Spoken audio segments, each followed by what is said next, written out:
Hello everyone, welcome back to my channel once again. I hope you are already done with the 3 chapters जो हमने cover कर लिए हैं। And please उसके question साथ साथ प्रैक्टिस करते रहिएगा सो दैट आपको कंसेप्ट एप्लीकेशन अच्छे से आ जाए, आपको अच्छे से समझ में आ जाए कि कंसेप्ट को अप्लाई कैसे करना है। आज हम स्टार्ट करने वाले हैं chapter which is a charge of GST. Let's start it without wasting any of the time. सबसे पहले इसमें दिया हुआ हमें इंडिया की डेफिनेशन। हम पढ़ लेते हैं इंडिया की डेफिनेशन क्या बोलती है। इंडिया की डेफिनेशन बोलती है, सबसे पहले तो इंडिया में कवर होगी टेरिटरी ऑफ इंडिया। जो भी इंडिया का बेस लाइन है, टेरिटरी है, वो इंडिया में यहाँ पर कवर हो जाएगा। नंबर 2 क्या कवर होता है? नंबर 2, बेस लाइन से 12 नॉटिकल माइल तक क्या है? टेरिटोरियल वाटर्स है। बेस लाइन से 12 नॉटिकल माइल तक क्या है? टेरिटोरियल वाटर है। उसके साथ सी बेड सबसोइल, उसके साथ जो नीचे का हिस्सा होता है सी बेड सबसोइल, और उसके under underline water, continental shelf और एक्सक्लूसिव इकोनॉमिक जोन, ये सारी चीजें कवर है। ये सब चीजें तो हम बहुत बार पढ़ चुके हैं कि इंडिया की डेफिनेशन में क्या क्या आता है। जो जो इंडिया का पार्ट है उसका एयर स्पेस भी कवर होता है एंड उसका टेरिटोरियल वाटर भी कवर होता है, ये तो हमें पता है। लेकिन दो चीजें मुझे यहाँ पे आपको याद दिलानी है अच्छे से।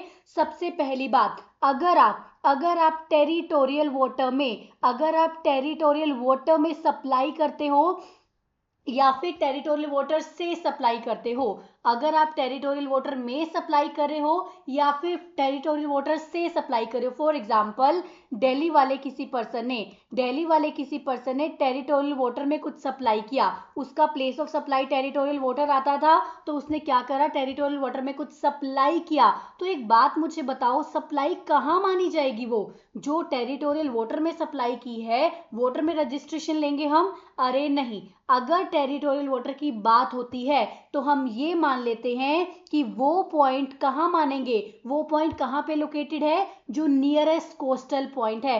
फॉर एग्जाम्पल, ये जो पानी है, ये जो टेरिटोरियल वाटर है, वो गोवा, बिल्कुल इसका नियरेस्ट कोस्टल पॉइंट गोवा है। तो हम कहाँ सप्लाई मानेंगे? Supply has been done from Delhi to Goa, चाहे वो टेरिटोरियल वाटर में थी, लेकिन उसका नियरेस्ट कोस्टल पॉइंट क्या मान लेंगे? वो पॉइंट मान लेंगे कि nearest coastal point is that point जहां पे सप्लाई हुई है या जहां से सप्लाई हुई है। आई होप आपको इतना समझ में आया होगा। उसके बाद एक होता है एक्सक्लूसिव इकोनॉमिक जोन। क्या होता है? आफ्टर 12 200 नॉटिकल माइल्स तक क्या है? बहुत सारे ऐसे ऐसे डेजिग्नेटेड एरिया है, not in all the areas, बहुत सारे ऐसे ऐसे डेजिग्नेटेड एरिया है जहां पे ऑयल एक्सप्लोरेशन वगैरह चलता है। तो बहुत सारे जो डेजिग्नेटेड एरिया है उनको बोलते हैं एक्सक्लूसिव इकोनॉमिक जोन। वो क्या है? एक्सक्लूसिव इकोनॉमिक जोन है वो। अब ध्यान रखना, इस केस में, ईईजी के केस में इसको itself a separate union territory माना जाता है। इसको इटसेल्फ सेपरेट यूनियन टेरिटरी माना जाता है। तो जो भी सप्लाई होगी वो अदर यूनियन टेरिटरी में होगी, तो मतलब हमेशा आईजीएसटी लगेगा। मैं क्यों बोल रही हूँ आईजीएसटी लगेगा? देखो क्या होता है, एक होता है इंट्रा स्टेट सप्लाई, एक होता है, डिटेल में हम देखेंगे, जिसमें आपको थोड़ा क्लैरिफिकेशन दे रही हूं। एक होता है इंट्रा स्टेट सप्लाई, एक होता है inter state supply. Intra state supply मतलब within the same state और यूटी जो आप सेल कर रहे हो, within the same state आप कर रहे हो। इंटर स्टेट मतलब more than one state UT वहां पर इन्वॉल्व है। तो जब भी मोर देन वन स्टेट या यूटी वहां पर इन्वॉल्व होते हैं तो वहां पर क्या लग जाता है? आईजीएसटी लग जाता है। लेकिन सेम के केस में सीजीएसटी एसजीएसटी लग जाता है। आई होप आपको ये दो पॉइंट याद रहे होंगे। टेरिटोरियल वाटर के केस में हमने क्या लेना है? नियरेस्ट कोस्टल पॉइंट लेना है। एंड जो एक्सक्लूसिव इकोनॉमिक जोन है वहां पे क्या है? That itself is a separate territory, union territory. तो हमेशा वहां पर आईजीएसटी ही लगने वाला है। आई होप आपको इतना पॉइंट तो समझ में आ गया होगा। चलिए अब स्टार्ट करते हैं हम अपना। ध्यान रखिएगा, जो लेवी है, जो चार्ज है, लेवी एंड कलेक्शन है, वो सेक्शन 9 एंड सेक्शन 5 बात करता है। सेक्शन 9 बात करता है सीजीएसटी एक्ट में, सेक्शन 5 बात करता है आईजीएसटी एक्ट में। मतलब आईजीएसटी एक्ट का जो सेक्शन 5 है वो लेवी की बात करता है, एंड एसजीएसटी एक्ट का जो सेक्शन नंबर 9 है वो लेवी की बात करता है। क्या कहता है, क्या बोलता है वो लेवी की, क्या बात करता है, ये भी हम फटाफट से देख लेते हैं। 1 सेकेंड प्लीज।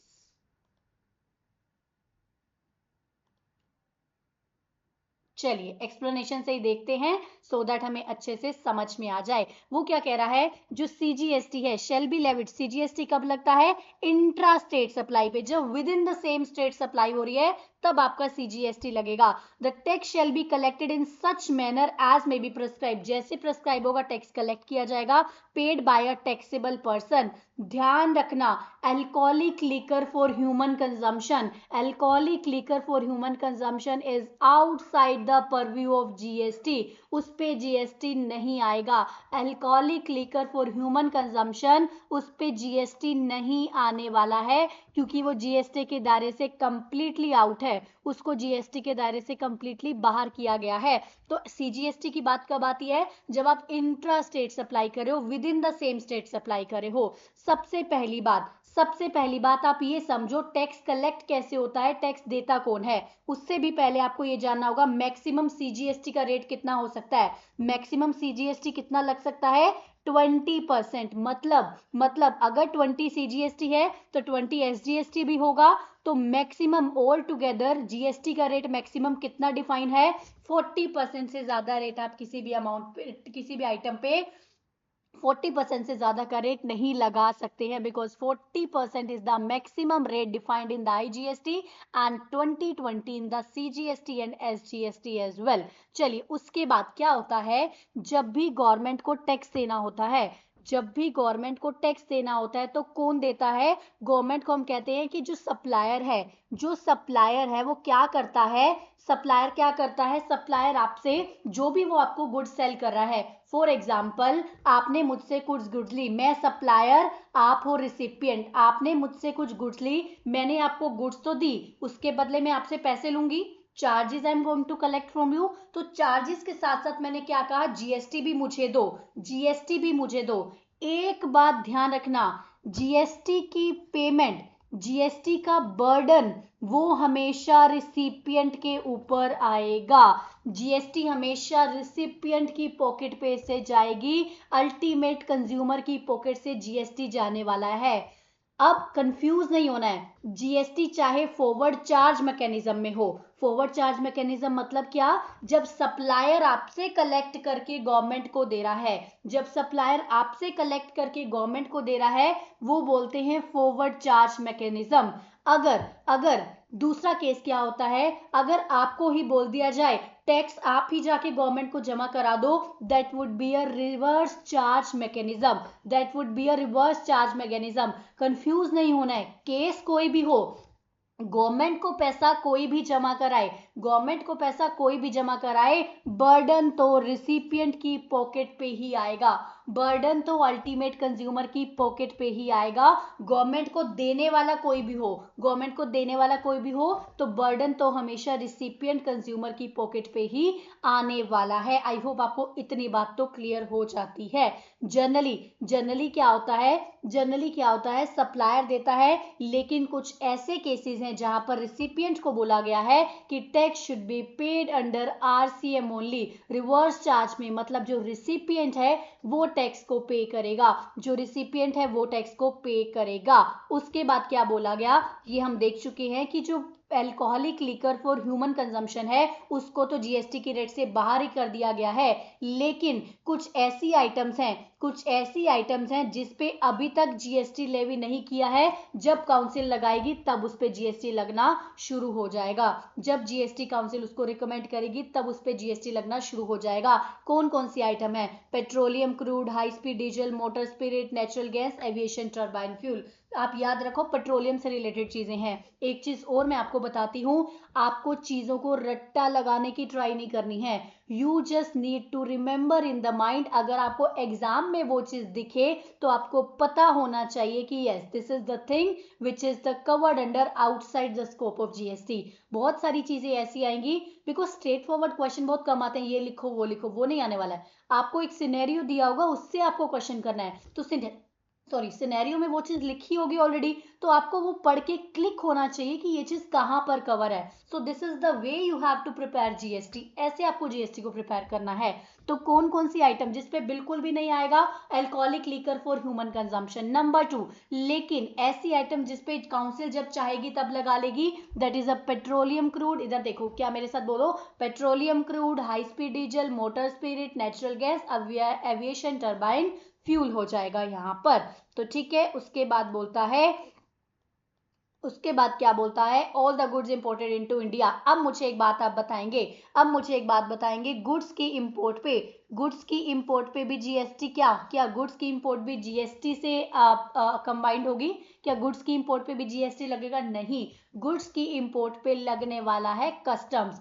सर्विसेज की इंपोर्ट पे जीएसटी लगता है, लेकिन गुड्स की इंपोर्ट पे कस्टम लगेगा. उसके बाद अगर आपने सप्लाई चैप्टर देखा है तो साथ साथ मुझे एक पॉइंट बताओ, एक ऐसी आइटम हमने देखी थी, एक ऐसी आइटम हमने देखी थी, भले ही वो गुड्स है, भले ही वो गुड्स है, बट स्टिल स्टिल उसके इंपोर्ट पे जीएसटी लग रहा है, कस्टम उसको गवर्न नहीं कर रहा है. What was that? That was, yes, अगर आप सोच रहे हैं तो good, it was online money gaming. अगर आप ऑनलाइन मनी गेमिंग को इंपोर्ट कर रहे हो, बिकॉज उसका फिजिकल एग्जिस्टेंस नहीं है, they can't hold you on the custom station. Custom station पे आपको होल्ड नहीं कर पाएंगे.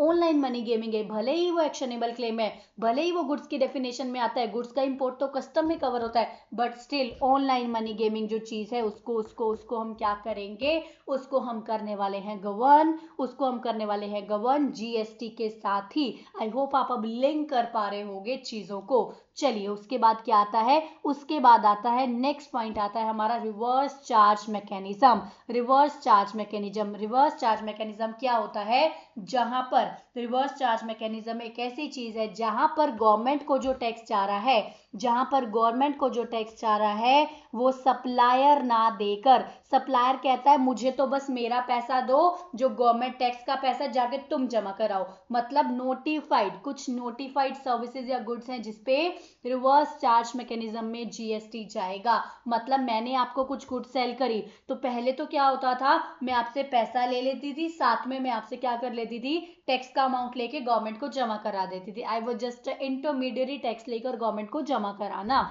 लेकिन रिवर्स चार्ज के केस में मैं बोलती हूँ, मैं अपना देखूंगी, आप देखो, टैक्स आपकी पॉकेट से जा रहा है, आप चाहो जमा कराओ. तो रिवर्स चार्ज मैकेनिज्म में बहुत सारे केसेस नोटिफाई किए हैं गवर्नमेंट ने, जिसमें जिसमें आपको क्या होगा, जिसमें आपको रिवर्स चार्ज रिसिपिएंट टैक्स पे करेगा. नंबर 2, लास्ट टाइम तक क्या होता था, मई 24 से पहले क्या होता था, सिर्फ सर्विसेज का जो रिवर्स चार्ज है वो हमारे सिलेबस में कवर था, सिर्फ सर्विसेज का आरसीएम हमारे सिलेबस में कवर था. लेकिन लास्ट टाइम अमेंडमेंट लाकर बोला गया कुछ गुड्स का आरसीएम भी आपके इसमें कवर है. तो अब हमने सर्विसेज के आरसीएम के साथ साथ गुड्स का आरसीएम भी पढ़ना है. सर्विसेज के आरसीएम के साथ साथ अब हमने क्या करना है, गुड्स के आरसीएम को भी पढ़ना है. गुड्स का आरसीएम हम देखेंगे, पहले हम जनरली अपना सर्विस का कवर करते हैं, फिर हम गुड्स का आरसीएम देख लेंगे, जो कि हमारे पास अमेंडमेंट वाली बुकलेट इशू की है आईसीआई ने, उसके अंदर से हम अच्छे से नोट्स बनाकर देख लेंगे कि कैसे कैसे कवर होगा. चलिए, सबसे पहले हम स्टार्ट करते हैं अपना आरसीएम. आरसीएम में सबसे पहली कैटेगरी, कुछ रट्टा नहीं लगाना है, कुछ डिफिकल्ट नहीं है. इधर देखो, मेरी बात को ध्यान से सुनो, you will be able to grasp it and recall भी आप कर पाएंगे, बस ध्यान से देखते चलना है. सबसे पहली आइटम आती है जीटीए की, जीटीए की आती है. अब दो चीजें यहां पर गांठ मान लो, गुड्स ट्रांसपोर्ट एजेंसी, रोड के थ्रू, वो भी जीटीए, जीटीए से बात हो रही है, किसी और से बात नहीं हो रही, बुलेट कार्ट वगैरह से बात नहीं हो रही है, जीटीए से बात हो रही है. रोड के थ्रू जीटीए अगर ट्रांसपोर्ट सर्विसेज दे रहा है. नंबर 2 आपको याद रखना है, जीटीए होता कौन है, जो कंसाइनमेंट नोट इश्यू करता है, जो कंसाइनमेंट नोट इश्यू करता है, that is called the GTA. GTA क्या करता है, कंसाइनमेंट नोट इश्यू करता है. अब बात आती है जीटीए की सर्विसेज को कैसे प्रेस्क्राइब किया जाए, जीटीए की सर्विसेज पे कैसे आरसीएम लगेगा, क्या होगा, वो हमें देखना है. सबसे पहले, कुछ डिफिकल्ट नहीं है, इधर देखो, सबसे पहले आपको याद रखना है, जीटीए के पास ऑप्शन है, जीटीए के पास ऑप्शन है, या तो वो खुद से टैक्स पे कर सकता है या फिर वो नहीं पे करे। जीटीए के पास ऑप्शन है कि वो खुद से भी टैक्स पे करने के लिए ऑप्ट कर सकता है, मतलब registered GST exercise the option to pay tax itself. GTA के पास ऑप्शन है कि वो खुद से भी टैक्स पे करने के लिए क्या कर सकता है, ऑप्ट कर सकता है। वो खुद से टैक्स पे करने के लिए भी क्या कर सकता है, ऑप्ट कर सकता है। अब बात आती है अगर वो खुद से टैक्स पे करने के लिए ऑप्ट नहीं करता है, अगर वो खुद से टैक्स पे करने के लिए ऑप्ट नहीं करता है, तो बहुत सिंपल सी बात है, तो हमेशा आरसीएम में टैक्स जाएगा, लेकिन आप ध्यान रखना, जो भी हम जीटीए की सर्विसेज बात कर रहे हैं, क्या जीटीए कभी भी किसको भी कैसी भी सर्विसेज दे तो आरसीएम में जाएगा? नहीं। अगर जीटीए स्पेसिफाइड पर्संस को ही सेल सप्लाई कर रहा है, अगर जीटीए स्पेसिफाइड पर्संस को ही सप्लाई ऑफ सर्विसेज कर रहा है, तभी आरसीएम की बात हो रही है। उसके अलावा तो चीजें एग्जम्प्ट हैं। नंबर 1 आपने क्या याद रखना है, जीटीए अगर स्पेसिफाइड पर्संस को अगर सप्लाई ऑफ सर्विसेज कर रहा है, तभी आरसीएम की बात आ रही है, अदरवाइज चीजें एग्जम्प्ट हैं। तो क्या केस हो सकता है, अगर आपके क्वेश्चन में आए जीटीए स्पेसिफाइड पर्संस के अलावा अदर पर्संस को सप्लाई ऑफ सर्विसेज कर रहा है, और उसने अदर पर्संस को सप्लाई ऑफ सर्विसेज कर रहा है, तो एग्जम्प्ट होता है, इतना ध्यान रखना। अभी हम डिटेल में देखते हैं कि कैसे कैसे होने वाला है।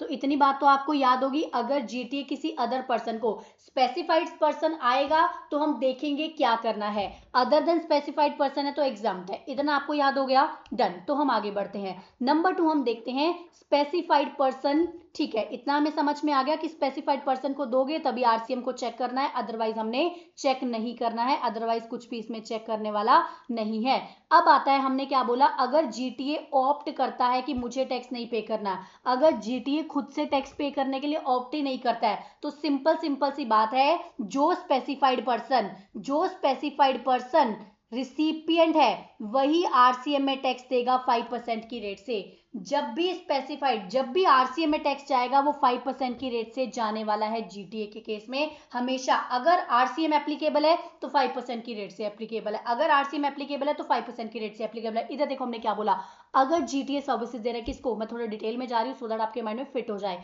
अगर जीटीए सर्विसेज दे रहा है, किसको दे रहा है, जीटीए सर्विसेज दे रहा है किसी अदर स्पेसिफाइड पर्सन को, तो वो एग्जाम्प्ट है। लेकिन दे तो वो स्पेसिफाइड को रहा है, and GTA does not exercise the option to pay tax. GTA कह रहा है मैं टैक्स पे नहीं करूंगा, जीटीए के पास ऑप्शन है, चाहे तो आप टैक्स पे करो चाहे आप टैक्स नहीं पे करो। अगर जीटीए कहता है मैं टैक्स नहीं दूंगा, तो सीधा सीधा स्पेसिफाइड पर्सन आप दो, जीटीए नहीं दे रहा तो आप दो, क्योंकि ये सर्विसेज आरसीएम में तो कवर है, जीटीए नहीं दे रहा तो आप दो। नंबर 2, अगर जीटीए लेता है ऑप्शन खुद टैक्स पे करने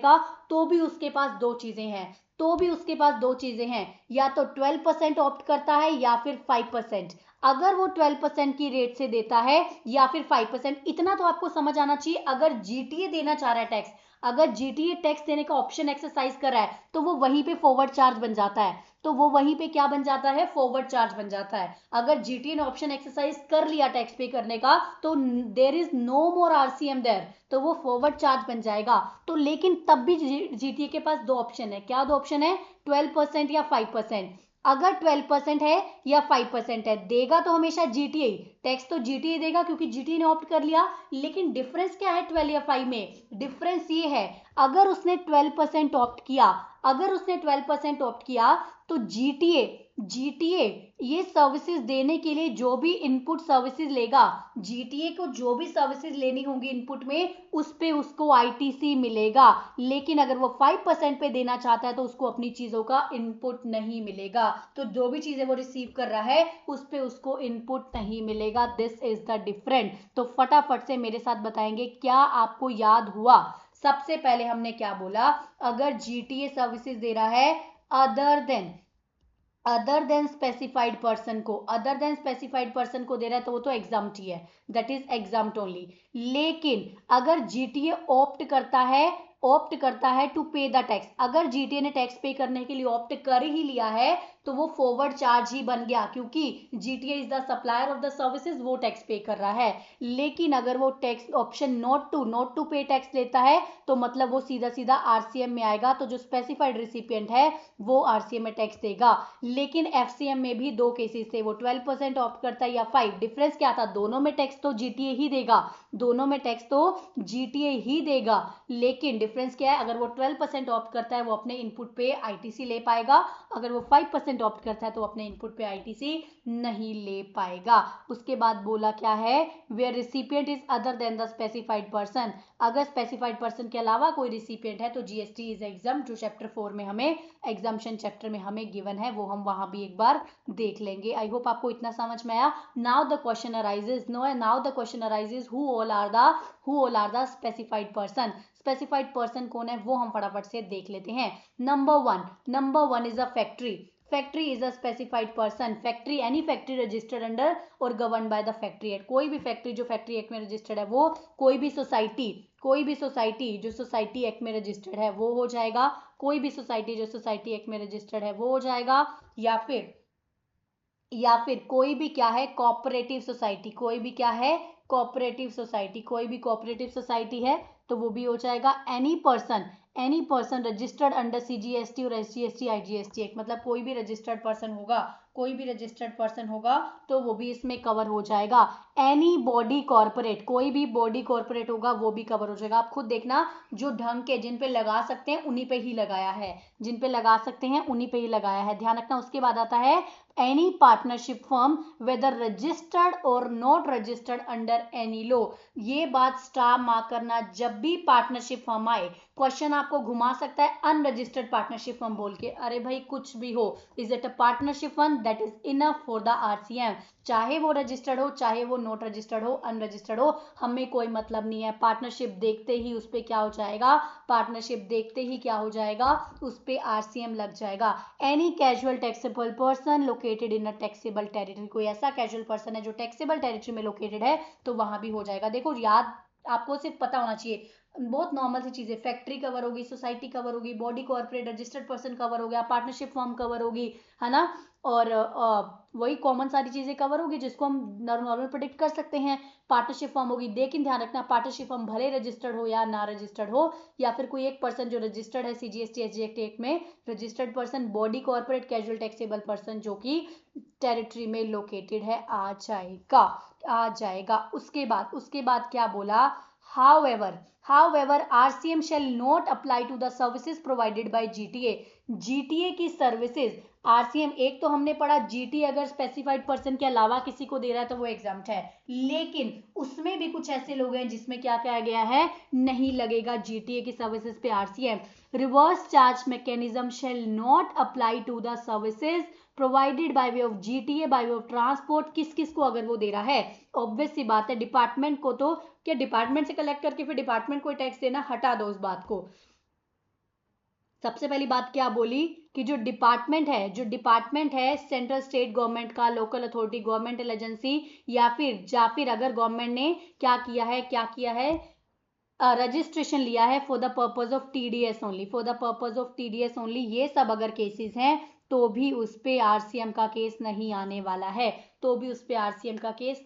वाला है, आई होप आपको इतनी बात समझ में आ गई होगी। ये एक्सेप्शन हम बहुत बार बहुत जगह पढ़ चुके हैं तो हमारे माइंड में क्लिक हो ही जाती हैं। Nothing contained in this entry shall apply, ये जो एंट्री में है कुछ भी अप्लाई नहीं होगा अगर the supplier has taken registration and exercise the option to pay to the tax in relation to the transport of the good। देखो अगर फॉरवर्ड चार्ज में जा रहा है फिर तो वो देगा ही ना, आरसीएम की बात हो रही है, हम बात कर रहे हैं आरसीएम में ये बंदे टैक्स पे नहीं करेंगे, हम क्या बात कर रहे हैं, आरसीएम में ये बंदे टैक्स नहीं पे करेंगे। लेकिन अगर सप्लायर ने रजिस्ट्रेशन लिया है, वो टैक्स देना चाहता है तो वो भले ही देगा।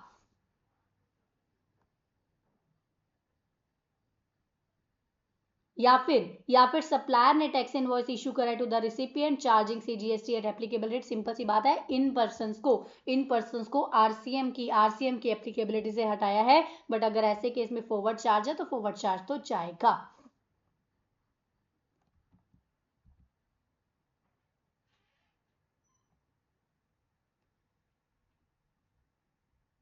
समझ में आई ये बात? आई होप आपके माइंड में फिट हो गया होगा जीटीए का केस कंप्लीटली अभी।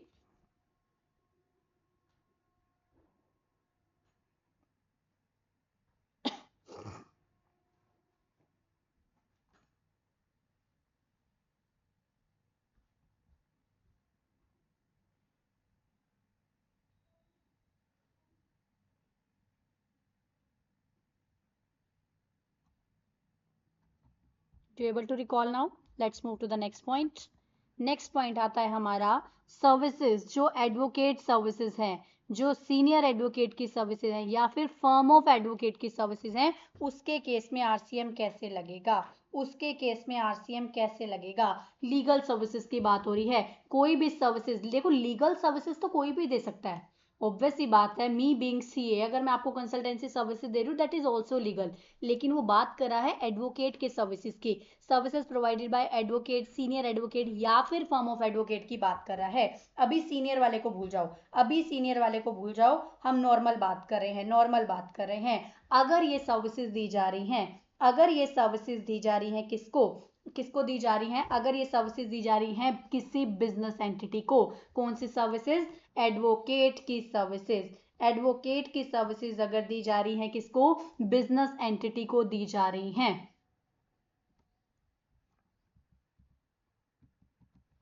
एडवोकेट की सर्विसेज किसको दी जा रही हैं, बिजनेस एंटिटी को दी जा रही हैं। तो ध्यान रखना, सबसे पहली बात आपको याद रखनी है, अगर एडवोकेट की सर्विसेज जब भी आएंगी तब आपको कभी भी रजिस्ट्रेशन पे फोकस नहीं करना है। हम क्या बोलते हैं, अगर एडवोकेट की सर्विसेज किसी बिजनेस एंटिटी को दी जा रही हैं, किसको दी जा रही हैं, किसी बिजनेस एंटिटी को दी जा रही हैं जो कि टैक्सेबल टेरिटरी में है। अब हमने देखना है कि जिस बिजनेस एंटिटी को सर्विसेज दी जा रही हैं, मतलब एडवोकेट के पास कोई बिजनेसमैन सर्विसेज लेने गया, तो क्या हुआ, तो हमने क्या देखना है, कि प्रीवियस ईयर में, प्रीसीडिंग फाइनेंशियल ईयर में उसका टर्नओवर कितना था। अगर उसका टर्नओवर रजिस्ट्रेशन लिमिट से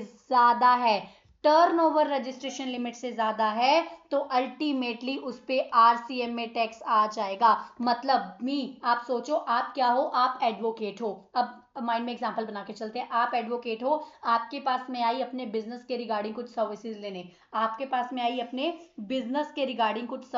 ध्यान रखना मैं पर्सनल सर्विसेज की बात नहीं कर रही हूँ, किसी पर्सन का डाइवोर्स केस चल रहा है, वो आपसे कुछ सर्विसेज लेने हैं, उसकी बात नहीं हो रही यहाँ पे बात हो रही है आपने बिजनेस एंटिटी को उसके रिगार्डिंग कोई सर्विसेज दी। तो आप क्या चेक करोगे, कि जो बिजनेस एंटिटी आपके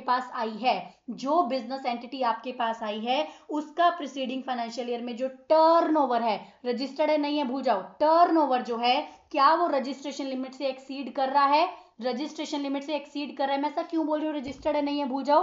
हो सकता है कोई एक पर्सन आपके पास आया, उसकी जो टर्नओवर है वो सिर्फ 2 लाख है, लेकिन वो रजिस्टर्ड है जीएसटी में। टर्नओवर भले ही 2 लाख है लेकिन वो रजिस्टर्ड है, तो आप तो बोलोगे कि इस पे जीएसटी लगेगा आरसीएम में, नहीं। इसीलिए यहाँ पे बोला जा रहा है कि आपको यहाँ पे टर्नओवर चेक करना है, रजिस्टर्ड नॉन रजिस्टर्ड चेक नहीं करना है, बिकॉज वॉलंटरी रजिस्ट्रेशन का भी एक ऑप्शन होता है जो पीपल ऑप्ट करते हैं। तो आप एडवोकेट थे, आपके पास कोई बिजनेस एंटिटी आई, तो आपने सबसे पहले क्या देखना है, आपका प्रीसीडिंग ईयर में टर्नओवर क्या था। आप मुझसे पूछ रहे हो, मैं बोल रही हूँ मेरा प्रीसीडिंग ईयर में टर्नओवर था ना वो 50 लैक्स था, तो आप बोलोगे यस आरसीएम में टैक्स तो अगर ऐसा नहीं था, मैं बोल रही हूँ अरे सर मेरा तो बस 5 लाख है लेकिन मैंने जीएसटी लिया, आप कह रहे हो मुझे जीएसटी से कोई मतलब नहीं है, आपके पास जीएसटी नंबर है नहीं है उससे कोई मतलब नहीं है, आपका टर्नओवर कम है, मतलब आपके लिए सर्विसेज क्या हो गई, एग्जाम्प्ट हो जाती है। आई होप आपको ये वाला पॉइंट समझ में आया होगा। होप आपको ये वाला पॉइंट समझ में आया होगा।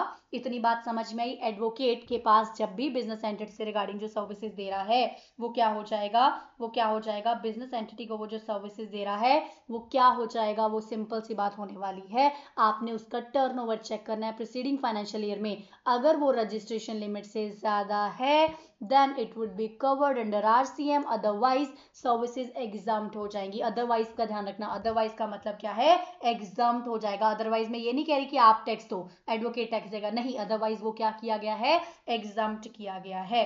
दूसरी बात, अगर एडवोकेट किसको सर्विसेज दे रहे हैं, अगर एडवोकेट किसी दूसरे एडवोकेट को सर्विसेज दे रहे हैं या फिर किसी फर्म ऑफ एडवोकेट को सर्विसेज दे रहे हैं, central government, state government, local authority, governmental agency या फिर किसी ऐसे पर्सन को दे रहे हो जो अदर देन बिजनेस एंटिटी है, जो अदर देन बिजनेस एंटिटी है। कोई पर्सन आपसे डिवोर्स केस के लिए कंसल्टेंसी लेने आ गया तो अल्टीमेटली वो अदर देन बिजनेस एंटिटी है, तो इन केसेस में एग्जेम्प्ट, मतलब टैक्सेबल अंडर आरसीएम, वो भी सिर्फ एक केस में, बिजनेस एंटिटी जिसका टर्नओवर जो है वो क्या हो, बिजनेस एंटिटी जिसका टर्नओवर जो है रजिस्ट्रेशन लिमिट से ज्यादा हो, सिर्फ वही केस आपका आरसीएम में टैक्सेबल होगा।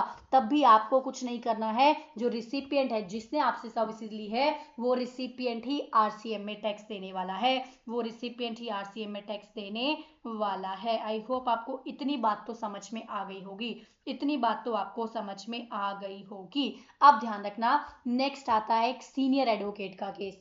सीनियर एडवोकेट के केस में बातें थोड़ी अलग है। सीनियर एडवोकेट सीनियर है, वो सीनियर है, वो जब आपसदारी में भी देगा तो वो फ्री की चीजें नहीं देने वाला, आपसदारी में भी देगा तो उसको भी एग्जाम्प्ट नहीं करेगी, क्योंकि वो सीनियोरिटी लेवल पे है, वो कुछ लेवल अचीव करके आया है। तो जगह अगर अगर सीनियर एडवोकेट से आप एडवोकेट, आप अब एडवोकेट थे, आप किसी सीनियर एडवोकेट के पास गए, आप एडवोकेट थे, आप अब किसी सीनियर एडवोकेट के पास गए हो अपने लिए कुछ सर्विसेज लेने, तो आप एज अ बिजनेस एंटिटी बन के जाओगे नॉर्मल, आप as a normal business entity बन के जाओगे। अगर आप as a normal business entity, आपका टर्नओवर जो रजिस्ट्रेशन लिमिट से ज्यादा है तो आपको आरसीएम में टैक्स देना पड़ेगा, तो आपको आरसीएम में टैक्स देना पड़ेगा। प्रीसीडिंग फाइनेंशियल ईयर में, प्रीवियस फाइनेंशियल ईयर में टर्नओवर अगर रजिस्ट्रेशन लिमिट से ज्यादा है तो आपको टैक्स देना पड़ेगा। मतलब सीनियर एडवोकेट भले ही अपने अपनी अपनी कम्युनिटी में ही सर्विसेज क्यों ना दे रहा हो, तो वो अपनी कम्युनिटी की सर्विसेज को, क्योंकि जब बंदा बड़ा हो जाता है, याद करने का तरीका, सीनियर एडवोकेट है, अरे भाई वो बहुत सीनियर है, वो किसी को कुछ नहीं समझने वाला, वो कहेगा नॉर्मल बिजनेस की तरह हो, कोई आपस में लिहाजदारी नहीं है, मैं बहुत एक्सपीरियंस के साथ यहाँ पे आया हूँ, मैं बहुत एक्सपीरियंस होल्ड करके सीनियर बना हूँ, तो ऐसे फालतू की बातें मत करो, you be just like a normal business entity. आपका आरसीएम, वो आपका टर्नओवर से ज्यादा है तो आप आरसीएम में टैक्स दे दीजिएगा, आप आरसीएम में टैक्स दे दीजिएगा। आई होप आपको इतनी बात समझ में आई होगी सीनियर एडवोकेट वाले लेके। जब नॉर्मल एडवोकेट अदर एडवोकेट्स को को सर्विसेज दे रहा था तो वो एग्जाम्प्टेड थी, नॉर्मल एडवोकेट जब अदर एडवोकेट्स को सर्विसेज दे रहा था तो वो एग्जाम्प्टेड थी, लेकिन अगर सीनियर दे रहा है अदर एडवोकेट्स को तो वो नॉर्मल बिजनेस की तरह ट्रीट किया जाएगा, नॉर्मल बिजनेस एंटिटी की तरह ट्रीट किया जाएगा। लेकिन ध्यान रखना, सीनियर एडवोकेट जब सेंट्रल गवर्नमेंट, स्टेट गवर्नमेंट वगैरह को दे रहा है तब नहीं ये चीज होगी, तब तो एग्जाम्प्ट ही है, तब तो एग्जाम्प्ट ही है। एक्सेप्शन सिर्फ अदर क्लास, अदर अपने ही कम्युनिटी वाले लोगों के लिए थी। सीनियर एडवोकेट की जो एक्सेप्शन है वो अपने ही कम्युनिटी वाले लोगों की थी, बाकी के लिए वो जो central, state government, local authority है उनके लिए एग्जाम्प्ट ही रहेगा।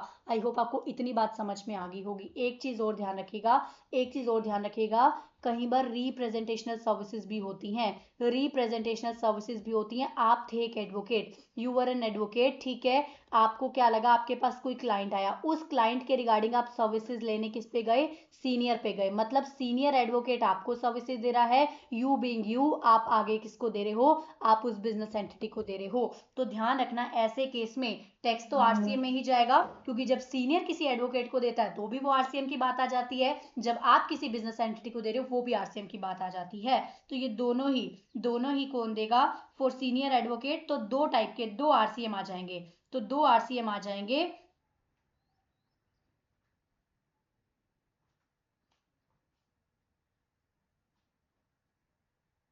दो आरसीएम आ जाएंगे, एक ये वाला आरसीएम आ जाएगा, एक ये वाला आरसीएम आ जाएगा।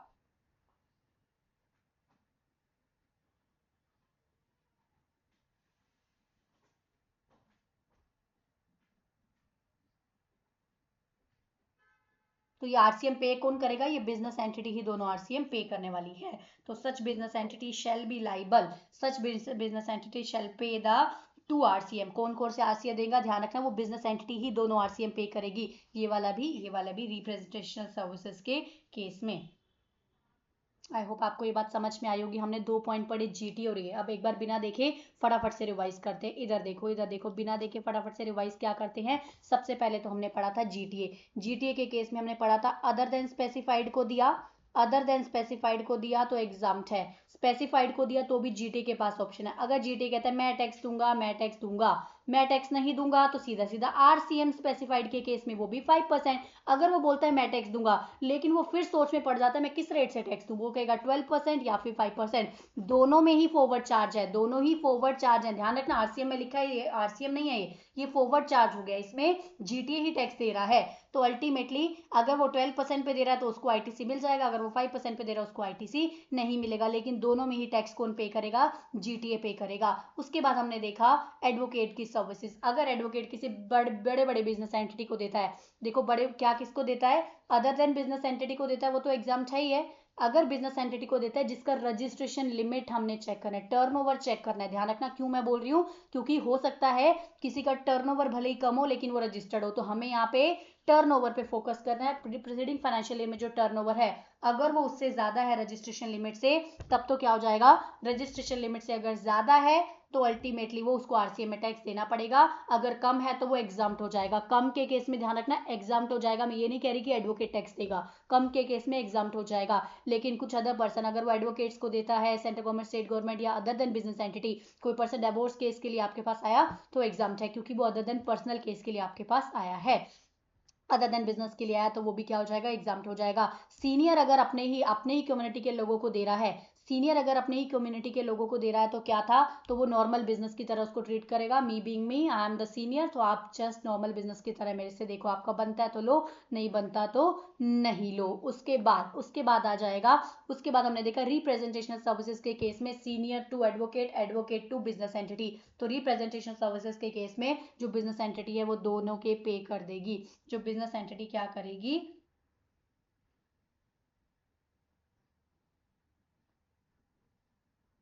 पे कर देगी। आई होप आपको समझ में आ गया होगा। नेक्स्ट है हमारा आर्बिट्रल ट्रिब्यूनल का केस। नेक्स्ट है हमारा आर्बिट्रल ट्रिब्यूनल का केस। आर्बिट्रल ट्रिब्यूनल का बिल्कुल सिंपल सा पॉइंट है, बिल्कुल नॉर्मल एडवोकेट की तरह सिंपल सा पॉइंट है। अगर वो बिजनेस एंटिटी को दे रहा है जिसका टर्नओवर ज्यादा है तो आरसीएम, जिसका टर्नओवर कम है तो वो एग्जाम्प्ट। अगर सेंट्रल गवर्नमेंट, स्टेट गवर्नमेंट को, लोकल अथॉरिटी को दे रहा है, गवर्नमेंट एजेंसी को दे रहा है, अदर देन बिजनेस को दे रहा है। अदर ट्रिब्यूनल किसको देगा, ट्रिब्यूनल एडवोकेट में तो बोला था ना अदर एडवोकेट्स, यहाँ पे ऐसा कुछ नहीं है। अगर अदर देन बिजनेस एंटिटी को दे रहा है तो भी वो एग्जाम्प्ट हो जाएगा, नॉर्मल सा केस है।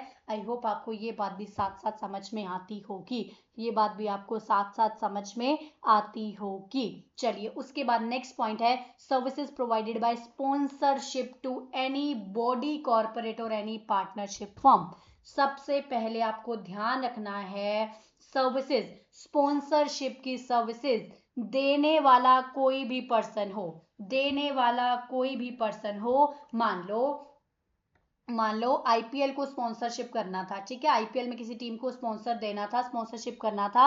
अब क्या होता है, कंपनीज क्या करती हैं, बहुत सारा पैसा देती हैं जस्ट कि उनके टी शर्ट्स पे हमारा नाम आ जाए, कंपनी को एडवर्टीज कराने के लिए, राइट। बहुत सारा पैसा देती है कंपनी को एडवर्टीज कराने के लिए, तो वो स्पॉन्सरशिप की सर्विसेज होती है कि हम आपको स्पॉन्सर करेंगे, आप एडवर्टीज करो उसके बदले, है ना। हम उसको पैसा दे के क्या कर रहे हैं, पैसा दे के अपनी कंपनीज का नाम उनकी टी शर्ट्स पे सब जगह डिफरेंट डिफरेंट कंपनीज को रिफ्लेक्ट कराना चाह रहे हैं, तो ये क्या हो जाता है, स्पॉन्सरशिप की सर्विसेज। देने वाला कोई भी हो, जो सर्विसेज दी आपको किसी ने भी हो, सर्विसेज देने वाला आपको कोई भी हो, आपने क्या किया, आपने पैसा पे किया तो you are a service recipient.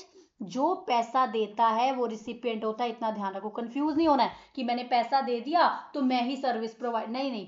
आपने क्या किया, आपने पैसा देके अपना लोगो छपवाया, तो आपने लोगो छपवाने की सर्विसेज ली है, you have taken the sponsorship services. आपने पैसा दिया, पैसा देने वाला रिसिपिएंट होता है, पैसा जो देता है वो सर्विसेज लेता है, वो रिसिपिएंट होता है। तो सिंपल सी बात यहाँ पे क्या हुई, देने वाला कोई भी हो, देने वाला कोई भी हो, लेकिन जो सर्विसेज ले रहा है वो या तो बॉडी कॉर्पोरेट हो या पार्टनरशिप फॉर्म हो।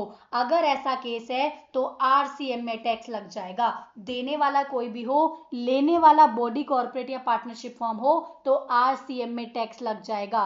देने वाला कोई भी हो, लेने वाला बॉडी कॉर्पोरेट या पार्टनरशिप फॉर्म हो तो क्या हो जाएगा, आरसीएम में टैक्स लग जाएगा, आरसीएम में टैक्स लग जाएगा।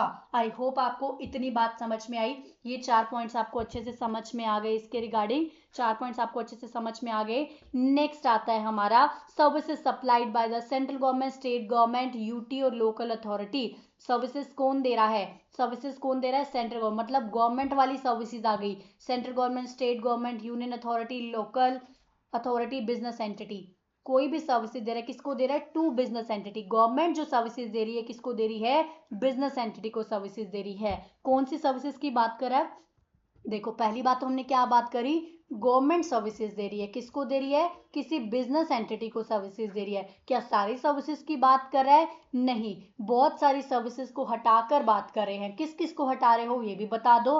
अगर रेंटिंग ऑफ इमूवेबल प्रॉपर्टी है उसको हटा दो, फिलहाल उसको फिलहाल हटा दो।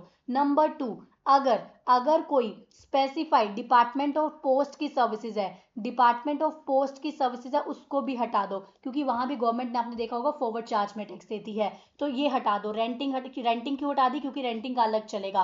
पोस्ट की सर्विसेज हटा दो, ठीक है। वेसल एयरक्राफ्ट की सर्विसेज हटा दो, services in relation to an aircraft और वेसल इनसाइड और आउटसाइड इंडिया, ये भी हटा दो। अगर ट्रांसपोर्ट ऑफ गुड्स और पैसेंजर की सर्विसेज है इसको भी हटा दो। इनके अलावा, क्योंकि हम इनके बारे में डिटेल में बाद में बात करेंगे, अगर इनके अलावा कोई सर्विसेज अगर बिजनेस एंटिटी को दी जाती है तो वो आरसीएम में आएगी। इनके अलावा कोई सर्विसेज बिजनेस एंटिटी को दी जाती है तो वो आरसीएम में आएगी। इस पे स्टार मार्क करो, इसका बहुत सारा पॉइंट हम एग्जामिनेशन चैप्टर में देखेंगे, वो 5000 तक एग्जाम होती है, जो भी है वो हम डिटेल में देखने वाले हैं। बहुत सारी गवर्नमेंट से रिलेटेड सर्विसेज से बहुत सारी चीजें हम देखेंगे। अभी आपको क्या याद रखना है, अगर गवर्नमेंट सर्विसेज दे रही है, गवर्नमेंट सर्विसेज दे रही है to a business entity, government services दे रही है टू बिजनेस एंटिटी, कौन सी सर्विसेज की बात करें हैं, कुछ सर्विसेज को छोड़कर, इमूवेबल प्रॉपर्टी को छोड़कर, पोस्ट की सर्विसेज को छोड़कर, ट्रांसपोर्ट की सर्विसेज को छोड़कर, एयरक्राफ्ट की सर्विसेज को छोड़कर, एयरक्राफ्ट की सर्विसेज को छोड़कर, क्या है, पिता वाली सर्विसेज को छोड़कर, पिता की सर्विसेज को छोड़कर बाकी सर्विसेज पे आरसीएम लगेगा। पिता की सर्विसेज को छोड़कर department of post, immovable property, transportation, aircraft, vessels वगैरह जो हैं, पिता की सर्विसेज को छोड़कर हम क्या कहते हैं जी, पिताजी पे कोई टैक्स नहीं लगाना, पिताजी तो हमारे पैसे देते हैं, उन पे कोई टैक्स नहीं लगाना। पिताजी की सर्विसेज को छोड़कर अगर कोई और सर्विसेज बाकी बिजनेस एंटिटी को दी जा रही हैं तो वो आरसीएम में कवर हो जाएंगी। आई होप आपको इतना पॉइंट तो समझ में आ गया होगा, आई होप आपको इतना पॉइंट तो समझ में आ गया होगा। चलिए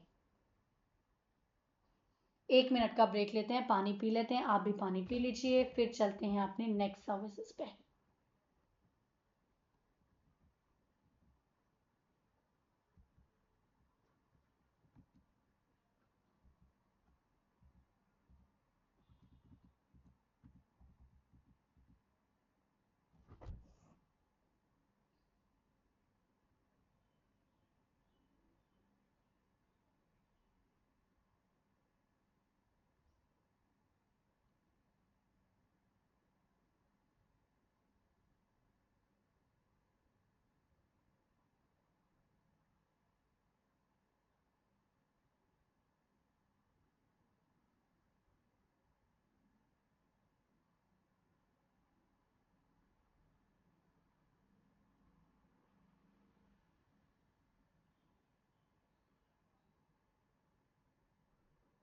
चलिए इस पॉइंट में एक अमेंडमेंट था मे में, वो मैं आपको साथ साथ ही करा देती हूँ। अमेंडमेंट क्या था, जहां जहां भी गवर्नमेंट डिपार्टमेंट की बात हो रही थी, जहां जहां गवर्नमेंट डिपार्टमेंट की बात हो रही थी, गवर्नमेंट ने क्या किया, वहां वहां से एक्सक्लूड कर दिया मिनिस्ट्री ऑफ रेलवेज को।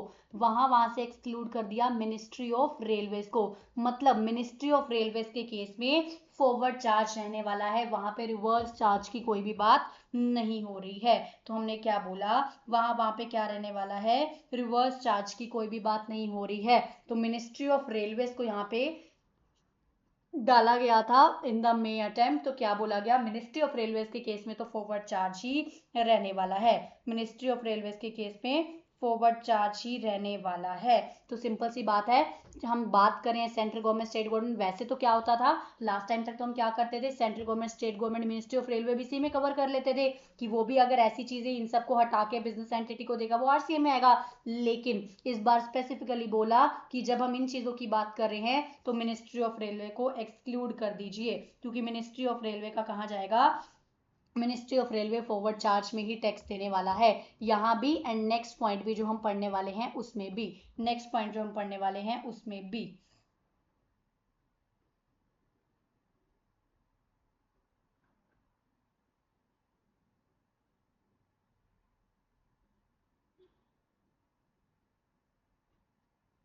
तो नेक्स्ट पॉइंट क्या था हमारा, अगर ये लोग सर्विसेज दे रहे हैं, central government, state government, local authority, union agency, governmental agency, ये सब अगर रेंटिंग ऑफ इमूवेबल प्रॉपर्टी की सर्विसेज दे रहे हैं, रेंटिंग ऑफ इमूवेबल प्रॉपर्टी की सर्विसेज दे रहे हैं, किसको दे रहे हैं, एनी रजिस्टर्ड पर्सन, किसी भी रजिस्टर्ड पर्सन को दे रहे हैं। ऊपर बात क्या हुई थी, एनी बिजनेस एंटिटी, वहां बात हुई थी बिजनेस एंटिटी की, यहाँ बात किसकी हो रही है, रजिस्टर्ड एंटिटी की। इसमें ध्यान रखिएगा, स्टार मार्क कीजिएगा, वो जो पिता वाली सर्विसेज थी, पिता वाली सर्विसेज थी, वहां पे वो बिजनेस एंटिटी की बात कर रहा है, लेने वाला बिजनेस देखना है, रजिस्टर्ड की बात नहीं कर रहा है। यहाँ पे वो किसकी बात कर रहा है, रजिस्टर्ड एंटिटी की बात कर रहा है। यहाँ भी एक्सक्लूडिंग मिनिस्ट्री ऑफ रेलवेज को छोड़ दो, मिनिस्ट्री ऑफ रेलवेज को छोड़ दो, अगर वो सर्विसेज दे रहा है इमूवेबल प्रॉपर्टी के रिगार्डिंग तो आरसीएम में टैक्स आ जाएगा। अगर रजिस्टर्ड पर्सन को दे रहा है, क्यों, क्योंकि अगर अनरजिस्टर्ड को दे रहा है तो फॉरवर्ड चार्ज में चला जाएगा। यहाँ स्पेसिफिकली रजिस्टर्ड की बात हो रही है। तो इमूवेबल प्रॉपर्टी के केस में, इमूवेबल प्रॉपर्टी के केस में स्पेसिफिकली किसकी बात हो रही है, रजिस्टर्ड की बात हो रही है, रजिस्टर्ड की बात हो रही है। एक पॉइंट हमने देखा था चैप्टर नंबर 1 में, एक पॉइंट हमने चैप्टर नंबर 1 में देखा था, याद है आपको, हमने देखा था रेजिडेंशियल ड्वेलिंग पे अगर वो टेनेंसी प्रीमियम लगता है, वो देखा था आपने, टेनेंसी प्रीमियम लगता है, तो उसमें हमने क्या बोला था, उसमें हमने ये बात करी थी कि रेंट की बात अलग है, रेंट की बात अलग है, और रेंट की बात, जनरल रेंट की बात कर रही हूँ मैं, गवर्नमेंट वाले रेंट की ये बात नहीं कर रही हूँ, इस वाली रेंट की बात नहीं कर रही हूँ मैं, जनरल रेंट की बात कर रही हूँ। जनरल, जो जनरल आप मुझसे रेंट पे लेने आ गए, मैंने किसी को अपनी प्रॉपर्टी रेंट पे दे दी, गवर्नमेंट वाले रेंट की बात मैं नहीं कर रही हूँ फिलहाल। जनरल रेंट में हमने क्या देखना था, जो कमर्शियल, अगर उसका, अगर वो क्या है, रेजिडेंशियल ड्वेलिंग के लिए ही लिया गया है, जो रेंट लिया गया है, जो प्रॉपर्टी रेंट पे ली गई है वो रेजिडेंशियल ड्वेलिंग के लिए ही ली गई है, ठीक है, renting, renting of immovable property है और रेजिडेंशियल ड्वेलिंग के लिए है। तो हमने क्या देखा था, अगर अनरजिस्टर्ड पर्सन ले रहा है, अरे भाई पहली बात तो रेजिडेंशियल प्रॉपर्टी है, रेजिडेंशियल प्रॉपर्टी नहीं देखनी होती है, हमें उसका पर्पस देखना होता है कि क्या वो रेजिडेंट, क्या वो रहने के लिए लिया जा रहा है, क्या वो रहने के लिए लिया जा रहा है। अगर वो अनरजिस्टर्ड पर्सन को है तो सीधा सीधा एग्जाम्प्ट है, अनरजिस्टर्ड पर्सन को है तो सीधा सीधा एग्जाम्प्ट है। अगर रजिस्टर्ड पर्सन को है, अगर रजिस्टर्ड पर्सन को है तो हमने उसका पर्पस देखना है, हमने उसका पर्पस देखना है। मान लो मैं आपसे रेंट, मैंने आपसे कोई प्रॉपर्टी रेंट पे लेनी है, मैं रजिस्टर्ड पर्सन तो हूँ, लेकिन मुझे खुद के लिए लेनी है, अरे भाई मुझे रहना है उसमें जाके, तो उसका इंटेंट क्या है, उसका इंटेंट तो रेजिडेंसी है ना। भले ही मैंने क्या करा, मैंने अपने रहने के लिए, मैं अपनी फैमिली को लाई, मुझे अपनी फैमिली को रखना है, मेरा इंटेंट क्या है, रेजिडेंशियल पर्पज ही है, तो भी वो एग्जाम्प्ट है। लेकिन मैं रजिस्टर्ड पर्सन तो हूँ, लेकिन मैं रजिस्टर्ड पर्सन तो हूँ, तो मैं क्या करती हूँ, वो क्लेम क्लूम जो है, मेरा इंटेंट क्या होता है, जो भी मैंने आपको रेंट वेंट दिया, अपने किसी एम्प्लॉयज को भी रख लिया साथ में, तो वो रेज जो मैंने क्या किया, जो रेंट वेंट क्लेम किया ना, फिर मैंने बिजनेस में डाल के क्लेम कर लिया, मतलब मैं उसको एक्सपेंस को भी क्लेम कर रही हूँ। अगर ऐसे केसेस में आप फंसते हो तो उस पर टैक्स देना पड़ेगा, तो वो टैक्सेबल हो जाएगा, तो वो टैक्सेबल हो जाएगा। दूसरी बात, अगर आपका पर्पज ही कमर्शियल है, पर्पज ही आपका कमर्शियल है तो ऑलवेज वो टैक्सेबल है ही है। तो ध्यान रखना, ये अमेंडमेंट पीछे आई थी थोड़ा टाइम पहले। अमेंडमेंट क्या बोली थी, अगर रेजिडेंस प्रॉपर्टी तो है लेकिन आप बिजनेस हो और आप उसको क्या करते हो, क्लेम करते हो, उसका एक्सपेंस आप क्लेम कर रहे हो बिजनेस में, तो अल्टीमेटली वो टैक्सेबल हो जाएगा। फिर हम ये नहीं बोलेंगे कि रेजिडेंस है इसको छोड़ दो, रेजिडेंट वाला है इसको छोड़ दो, फिर हम ऐसा नहीं बोलने वाले हैं। उसके बाद आ जाते हैं, ये हो गया हमारा इमूवेबल प्रॉपर्टी का केस। उसके बाद service by way of renting of residential dwelling to registered person, ये जो हमने पढ़ा था, renting of residential dwelling to registered person अगर ऐसा है जो एक्सपेंस क्लेम करने जा रहा है, अल्टीमेटली उसके केस में क्या हो जाएगा, एक्सपेंस अगर क्लेम करने जा रहा है तो उसके केस में क्या हो जाएगा, उसके केस में आरसीएम में टैक्स आ जाएगा। अब आप ही दो ना आरसीएम में टैक्स, आप बिजनेसमैन हो, आप आरसीएम में टैक्स दो, तो भले ही वो रेजिडेंशियल ड्वेलिंग है लेकिन वो बिजनेस एंटिटी को, रजिस्टर्ड पर्सन को है और वो एक्सपेंस क्लेम कर रहा है, तो वो आरसीएम में आ जाएगा, तो वो आरसीएम में आ जाएगा। आई होप आपको इतनी बात समझ में आ गई होगी। नेक्स्ट 2-3 बिल्कुल फालतू से वाली हैं, फटाफट से पढ़ लेते हैं। अगर services provided by any person by way of transfer of development right, transfer development right या फिर फ्लोर इंडेक्स स्पेस है, ऐसा जो केस है उस केस में क्या है, अगर देने वाला कोई भी पर्सन हो, लेने वाला प्रमोटर है, तो आरसीएम में आ जाएगा। कोई भी पर्सन कौन सी सर्विसेज दे रहा है, टीडीआर की सर्विसेज दे रहा है, ट्रांसफर ऑफ डेवलपमेंट राइट की सर्विसेज दे रहा है, टीडीआर की सर्विसेज दे रहा है, तो आरसीएम में आ जाएगा।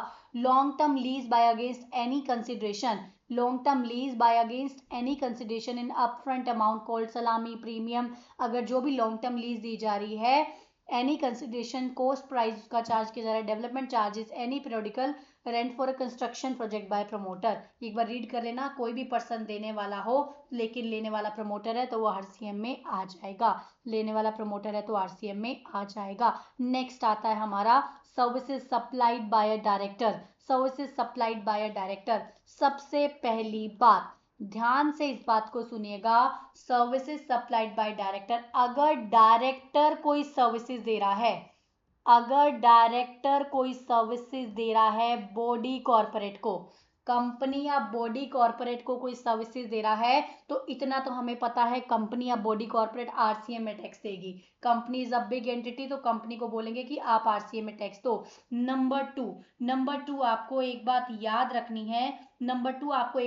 रखनी है, सबसे पहली बात आपको देखना है कि जो सर्विसेज दी जा रही हैं डायरेक्टर की, वो किस कैपेसिटी में दी जा रही हैं। मान लो अगर डायरेक्टर दे रहा है सर्विसेज और उसका जो नॉर्मल डायरेक्टर है, फुल टाइम डायरेक्टर है, उसका टीडीएस 192 में कटता है, उसका टीडीएस 192 में कटता है। Now the person is providing services as an employ के रूप में वो सर्विसेज दे रहा है, एज एन एम्प्लॉय के रूप में वो सर्विसेज दे रहा है, तो सैलरी वाले पार्ट में कवर हो जाएगा।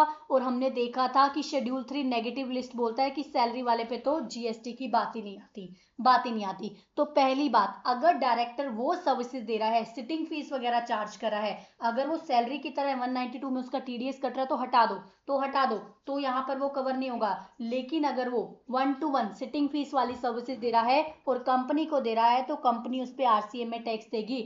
नंबर टू हमने क्या याद रखना है, ये क्लैरिफिकेशन में क्या आया, डायरेक्टर जो सर्विसेज दे रहा है वो किस कैपेसिटी में दे रहा है ये चेक करना है। डायरेक्टर हो सकता है किसी पर्सनल कैपेसिटी में कोई सर्विसेज दे रहा हो, मैं किसी कंपनी के डायरेक्टर, मैंने पहली बात तो कंपनी को ऐसे सर्विसेज दे रही हूँ जिसमें मेरा 192 में टीडीएस कट रहा है, काइंड ऑफ अ सैलरी मेरी आ रही है, तो उसको तो हटा दो, सैलरी वाला 192 हटा दो, क्योंकि वो शेड्यूल 3 में कवर है, वो कवर ही नहीं होगा। नंबर टू हम बात कर रहे हैं director of A company body corporate, अगर वो सिटिंग फीस नॉर्मल दे रहा है, उसका वो आरसीए में आ जाएगा क्योंकि कंपनी उस पर टैक्स देगी, यहाँ पे सैलरी की कोई बात नहीं है। नंबर 3, अब मैं डायरेक्टर, आप कंपनी, आपको क्या चाहिए था, आपने बोला कि हमने ना एक फैक्ट्री खोलनी है, तो हमें एक प्रेमाइसिस रेंट पे चाहिए, हमें कोई प्रेमाइसिस रेंट पे चाहिए, प्रॉपर्टी रेंट पे चाहिए। मैं बोलती हूँ यार मेरे पास प्रॉपर्टी रेंट पे, आ जाओ ले लो, मुझसे ले लो, मेरे पास पड़ी है। तो क्या जो मैं आपको रेंटिंग की सर्विसेज दे रही हूँ, क्या वो मैं आपको ऑफिशियल पर्पज से दे रही हूँ, मतलब क्या मैं आपको पर्सनल कैपेसिटी में दे रही हूँ या डायरेक्टर की कैपेसिटी में दे रही हूँ। मैं डायरेक्टर की कैपेसिटी में आपको कुछ और सर्विसेज देती हूँ। जो रेंटिंग था वो मेरे पास पड़ा था प्रॉपर्टी, आपने बोला आपको चाहिए, मैं बोलूँ ले लो, मैंने तो किसी और को भी देनी है, that is a personal capacity में। अगर पर्सनल कैपेसिटी में कोई सर्विसेज हैं तो वो भी यहाँ पे कवर नहीं होंगी आरसीएम में। तो आपको उसको देखना है उसकी कैपेसिटी क्या है। सिर्फ डायरेक्टर की कैपेसिटी में जो सर्विसेज दी गई हैं दैट टू एक्सेप्ट 192 वाला सर्विसेज, उसी पे आरसीएम आ जाएगा, उसी पे आरसीएम आ जाएगा। उसके बाद आएंगे हम services supplied by an insurance agent. अगर इंश्योरेंस एजेंट कोई सर्विसेज सप्लाई कर रहा है, किसको सप्लाई कर रहा है, इंश्योरेंस एजेंट कोई सर्विसेज सप्लाई कर रहा है इंश्योरेंस कंपनी को। देखो एजेंट तो बहुत सारे होते हैं, छोटे मोटे बहुत एजेंट है, किस किस को पकड़ोगे टैक्स लेने के लिए, तो सिंपल सी बात सिंपल सी बात क्या है, कंपनीज बहुत कम है, उनको पकड़ो।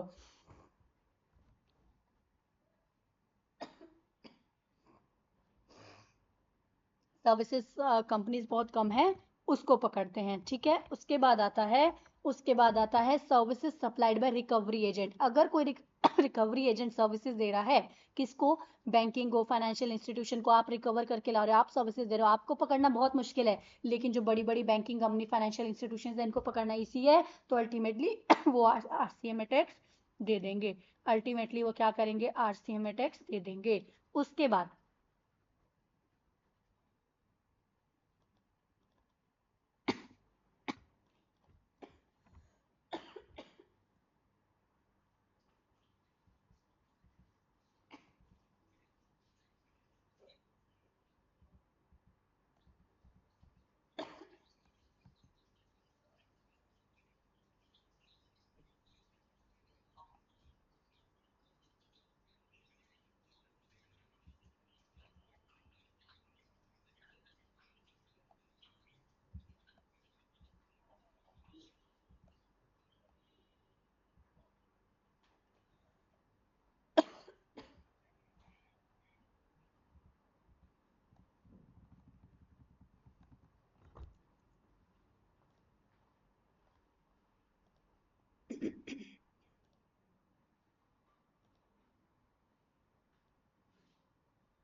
तो क्या बोला हमने, यहाँ पे आरसीएम में टैक्स आ जाएगा।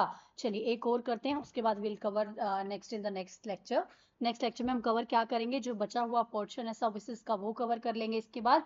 और सेकेंडली जो गुड्स पे आरसीएम है वो कवर करेंगे, और जो भी अमेंडमेंट्स थी देख लेंगे, कुछ छूट तो हमारी नहीं गई हैं, सो दैट अच्छे से हमारा सब कवर हो जाए।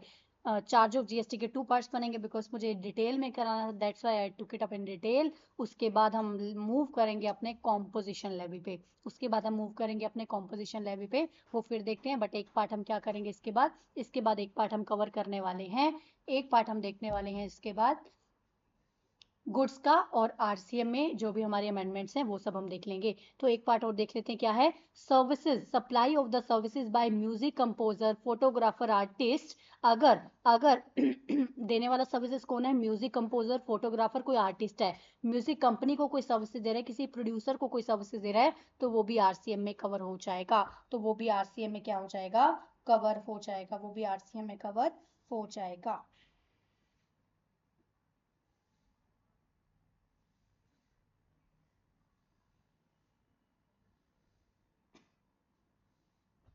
क्या हो रहा है, ये क्या सर्विस देगा, म्यूजिक कंपोजर, फोटोग्राफर क्या सर्विस दे देगा। मान लो मैंने मैंने कोई गाना क्रिएट किया, मैं उसके कॉपीराइट्स वगैरह हैं, उसका प्लेइंग राइट्स, जो भी सारा राइट है वो मैं म्यूजिक कंपनी को बेच के एक लमसम अमाउंट दे देती हूँ। तो वो जो काइंड ऑफ अ सर्विस, अगर आपको लग रहा हो कैसी सर्विसेज देता होगा म्यूजिक कंपोजर, गाना बनाया, ठीक है, वो क्या कर रहा है, परमिट कर रहा है कि आप उसको यूज करो, कॉपीराइट राइट दे रहा है उसको कि आप उसको यूज करो, तो म्यूजिक कंपनी को क्या करेगा, उसके बदले आप पैसे चार्ज करोगे। पैसे चार्ज करने वाले हो, तो म्यूजिक कंपनी आपसे सर्विसेज ले रही है, पैसे दे रही है, तो आरसीएम में ही टैक्स दे देगी। नेक्स्ट हम देखते हैं नेक्स्ट लेक्चर में। My throat is not okay, so will take up in the next session, complete करेंगे इसको, और गुड्स का आरसीएम भी देखेंगे। सो स्टे ट्यून, नेक्स्ट इसको अच्छे से देख लीजिएगा, नेक्स्ट लेक्चर में भी बने रहिएगा। Will be learning all the things and revise करेंगे, सो दैट एग्जाम के लिए आप कंप्लीटली रेडी हो जाओ। क्विक रिविजन हम फिर से करने वाले हैं। चलिए मिलते हैं next time, till then bye bye, take care everyone, bye bye.